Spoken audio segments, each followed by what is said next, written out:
Sœurs et frères, paix et joie, nous nous approchons de la fin de ce parcours de carême qui nous invite à satisfaire un besoin de conversion dans la perspective du salut.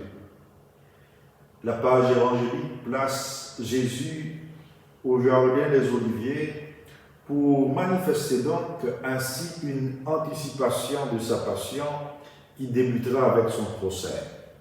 Son activité de routine, le Mounos Doccendi, l'enseignement de la parole, l'annonce du royaume, l'annonce du salut, nourrit sa vie et oriente déjà les postulats de la pratique chrétienne de la première communauté naissante.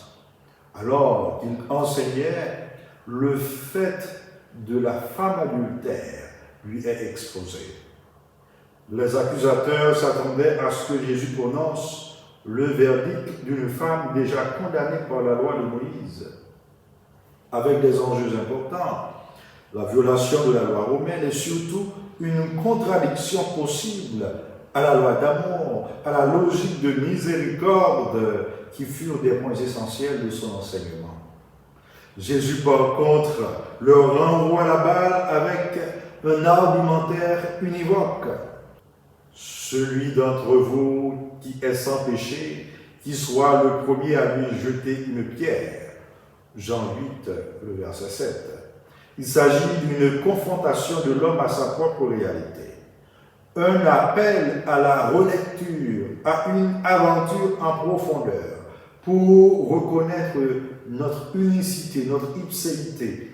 C'est donc un appel à une autocritique évangélique qui débouche aussi sur l'altérité, qui nous fait prendre conscience de notre état de pécheur et aujourd'hui de notre être d'enfant de Dieu habité par la grâce. Donc, toute tentative de jugement des autres doit être ordonnée à notre propre conversion. Notre démarche de conversion nous engage à l'ouverture au pardon et à la réconciliation avec soi-même.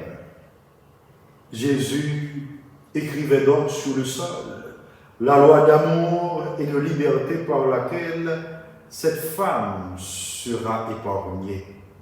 La loi d'amour n'est pas une dérogation au principe. D'ailleurs, il l'a dit lui-même, je ne suis pas venu abolir, mais accomplir. Mais c'est une recherche d'équilibre et d'équité. Jésus se pose en juriste, en législateur avisé, comme un avocat de défense en face du ministère public, qui nous rappelle ces mots de Jean. « Mes petits enfants, je vous écris cela pour que vous évitiez le péché. Mais si l'un de vous vient à pécher, nous avons un défenseur devant le Père, Jésus-Christ le juste. » 1 Jean chapitre 2, le premier verset. Sœurs et frères, Jésus ne défend pas le péché, mais la dignité de la pécheresse, tout en dénonçant l'orgueil des accusateurs. Prenons le chemin de la conversion et de la miséricorde, car le jugement est sans miséricorde pour celui qui n'a pas fait miséricorde. Mais la miséricorde l'emporte sur le jugement, nous dit Saint Jacques. Prions pour que le jugement de Dieu se manifeste dans la vie des peuples opprimés, dont le peuple haïtien, où la dignité humaine est dégradée et la vie religieuse, rempart et porteuse d'espérance, vient à être touchée aux entrailles en ces jours où plane le doute. Que le Dieu de l'espérance nous soutienne.